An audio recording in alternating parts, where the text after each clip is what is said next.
ಕೋಟಿ ಕೋಟಿ ಭಕ್ತರ ಕನಸು ಅಯೋಧ್ಯೆ ಅನ್ನೋದು. ಅಯೋಧ್ಯೆಯಲ್ಲಿ ರಾಮ ಮಂದಿರ ನಿರ್ಮಾಣವಾಗ್ತಾ ಇದೆ. ಮುಂದಿನ ತಿಂಗಳು ಲೋಕಾರ್ಪಣೆ ಆಗ್ತಾ ಇದೆ. ಆದ್ರೂ ಅದಕ್ಕೂ ಮುಂಚಿತವಾಗಿ ನಡೆಯುವಂತಹ ಹಲವು ಕಾರ್ಯಕ್ರಮ ಮತ್ತು ಅಲ್ಲಿ ನಡೀತಾ ಇರುವಂತಹ ಕಾಮಗಾರಿ, ಒಂದೊಂದು ತಯಾರಿ ಕೂಡ ಇಡೀ ದೇಶದ ಗಮನ ಸೆಳೀತಾ ಇದೆ.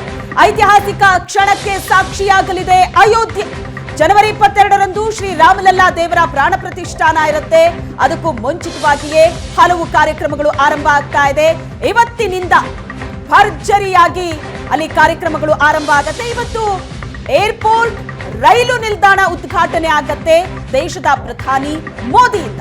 ಅಯೋಧ್ಯೆಗೆ ಇವತ್ತು ಪ್ರಧಾನಿ ಮೋದಿ ಎಂಟ್ರಿ ಕೊಡ್ತಾರೆ. ಏರ್ಪೋರ್ಟ್, ರೈಲ್ವೆ ನಿಲ್ದಾಣವನ್ನ ಉದ್ಘಾಟನೆ ಮಾಡ್ತಾರೆ. 15 ಕಿಲೋಮೀಟರ್ ರೋಡ್ ಶೋ ನಡೆಸಲಿದ್ದಾರೆ. ಇವತ್ತು 11,000 ಕೋಟಿ ಯೋಜನೆಗಳಿಗೆ ಪ್ರಧಾನಿ ಮೋದಿ ಅಯೋಧ್ಯೆಯಲ್ಲಿ ಚಾಲನೆ ನೀಡಲಿದ್ದಾರೆ. ಅದಕ್ಕಾಗಿ ಅಯೋಧ್ಯೆ ಬಹಳಷ್ಟು ಸಿದ್ಧವಾಗಿದೆ. ಭರದ ತಯಾರಿಗಳು ನಡೀತಾ ಇದೆ. ಅಯೋಧ್ಯೆಯಲ್ಲಿ ಏನಾಗ್ತಾ ಇದೆ ಅನ್ನೋದರ ಕ್ಷಣ ಕ್ಷಣದ ಅಪ್ಡೇಟ್ಸ್ ಅನ್ನ ಏಷ್ಯಾನೆಟ್ ಸುವರ್ಣ ನ್ಯೂಸ್ ನಲ್ಲಿ ನೀವು ನೋಡಬಹುದು. ಬದಲಾಗಿದೆ ಅಯೋಧ್ಯೆ, ಬದಲಾಗುತ್ತೆ ಇನ್ನೂ ಕೂಡ. ಅದಕ್ಕೆ ಸಾಕ್ಷಿಯಾಗಿ ಈಗಾಗಲೇ ಅದ್ಭುತವಾದಂತಹ ವಿಮಾನ ನಿಲ್ದಾಣ, ರೈಲ್ವೆ ನಿಲ್ದಾಣ ಇವೆಲ್ಲವೂ ಕೂಡ ಇಂದು ಉದ್ಘಾಟನೆಗೆ ಸಜ್ಜಾಗಿದೆ. ಖುದ್ದು ಪ್ರಧಾನಿ ಮೋದಿಯೇ ಆಗಮಿಸ್ತಾ ಇದ್ದಾರೆ. ಮಂದಿರ ಉದ್ಘಾಟನೆಗೂ ಮುನ್ನ ಈ ಎರಡೂ ನಿಲ್ದಾಣಗಳ ಲೋಕಾರ್ಪಣೆಯನ್ನ ಮಾಡುವುದಕ್ಕೆ ಪ್ರಧಾನಿ ಮೋದಿ ಭರ್ಜರಿ ರೋಡ್ ಶೋ ನಡೆಸ್ತಾರೆ. ಮೊದಲಿಗೆ ವಿಮಾನ ನಿಲ್ದಾಣ ಉದ್ಘಾಟನೆಯಾದ ಬಳಿಕ ಅಲ್ಲಿಂದ ರೈಲ್ವೆ ನಿಲ್ದಾಣದವರೆಗೂ ಕೂಡ ರೋಡ್ ಶೋ ಸಾಗುತ್ತೆ. 15 ಕಿಲೋಮೀಟರ್ ವಿಮಾನ ಮತ್ತು ರೈಲ್ವೆ ನಿಲ್ದಾಣ ನಡುವಿನ ಅಂತರ ಅದು 15 ಕಿಲೋಮೀಟರ್. ಆ ರೋಡ್ ಶೋ ಹೋಗುವ 51 ಕಡೆ ಸಾಂಸ್ಕೃತಿಕ ಕಾರ್ಯಕ್ರಮ ಇದೆ. ಈಗಲೇ ಹಬ್ಬ ಜೋರಾಗಿದೆ. ರೋಡ್ ಶೋ ಉದ್ದಕ್ಕೂ ಕೂಡ ಮೋದಿಗೆ ಸಾಧು ಸಂತರು ಆಶೀರ್ವದಿಸ್ತಾರೆ. ಕೋಟಿ ಕೋಟಿ ಭಕ್ತರ ಕನಸು ನನಸಾಗುವಂತಹ ಈ ದಿನಕ್ಕಾಗಿ ಕೋಟ್ಯಂತರ ರಾಮ ಭಕ್ತರು ಕಾಯ್ತಾ ಇದ್ರು. ಆ ಕಾತರಕ್ಕೆ ಈಗ ಉತ್ತರ ಸಿಗುವಂತಹ ಆ ಸಮಯ ಬಂದಿದೆ. ಅಯೋಧ್ಯೆಯಲ್ಲಿ ಶ್ರೀರಾಮ ಲಲ್ಲಾ ಮೂರ್ತಿಯನ್ನು ಪ್ರತಿಷ್ಠಾಪನೆ ಮಾಡುವಂತಹ ದಿನ ಜನವರಿ 22.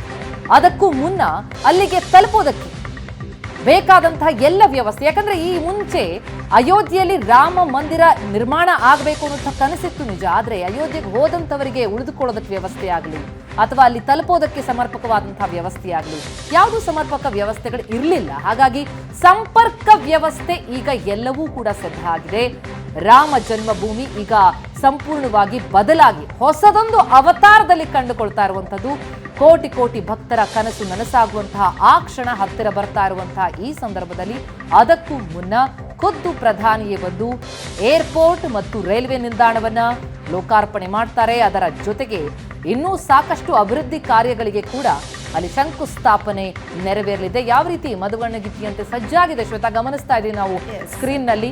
ಜೊತೆಗೆ ಆ ವಿಮಾನ ನಿಲ್ದಾಣ ಕೂಡ ರಾಮ ಮಂದಿರ ಯಾವ ರೀತಿಯಲ್ಲಿ ನಿರ್ಮಾಣ ಆಗ್ತಾ ಇದೆಯೋ ಅದೇ ರೀತಿಯಾದಂತಹ ವಾಸ್ತುಶಿಲ್ಪವನ್ನ ಹೊಂದಿರುವಂತಹ ಏರ್ಪೋರ್ಟ್ ಅದು.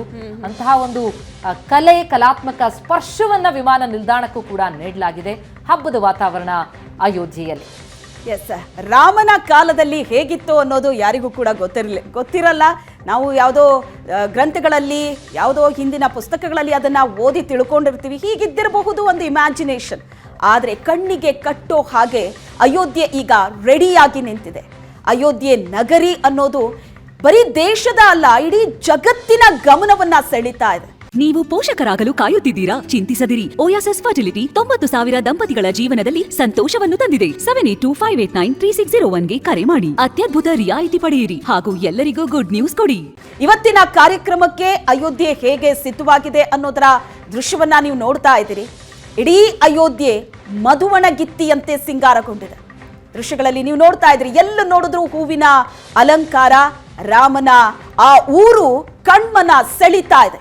ಇವತ್ತು ಪ್ರಧಾನಿ ಮೋದಿ ಅಯೋಧ್ಯೆಗೆ ಎಂಟ್ರಿ ಕೊಡ್ತಾರೆ. ಬಹುಕೋಟಿ ಯೋಜನೆಗೆ ಚಾಲನೆಯನ್ನ ಕೊಡ್ತಾರೆ. ಒಂದು ಅಲ್ಲಿ ಏರ್ಪೋರ್ಟ್ ಉದ್ಘಾಟನೆ ಆಗತ್ತೆ, ರೈಲ್ವೆ ನಿಲ್ದಾಣ ಉದ್ಘಾಟನೆ ಆಗತ್ತೆ. ಏರ್ಪೋರ್ಟ್ ಮತ್ತು ರೈಲ್ವೆ ನಿಲ್ದಾಣದ ನಡುವಿನ 15 ಕಿಲೋಮೀಟರ್ ಏನಿದೆ ಅಲ್ಲಿ ಪ್ರಧಾನಿ ಮೋದಿ ರೋಡ್ ಶೋ ನಡೆಸ್ತಾರೆ. ಆ ರೋಡ್ ಶೋ ಸಾಗುವಂತಹ ಮಾರ್ಗ ಏನಿದೆ ರಾಮಪಥ, ಅದು ಕೂಡ ಭರ್ಜರಿಯಾಗಿ ಸಿದ್ಧವಾಗಿದೆ.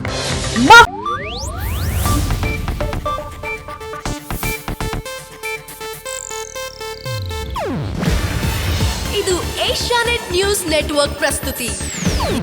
ನೀವು ನೋಡ್ತಿದ್ದೀರಾ ಏಷ್ಯಾ ನೆಟ್ ಸುವರ್ಣ ನ್ಯೂಸ್.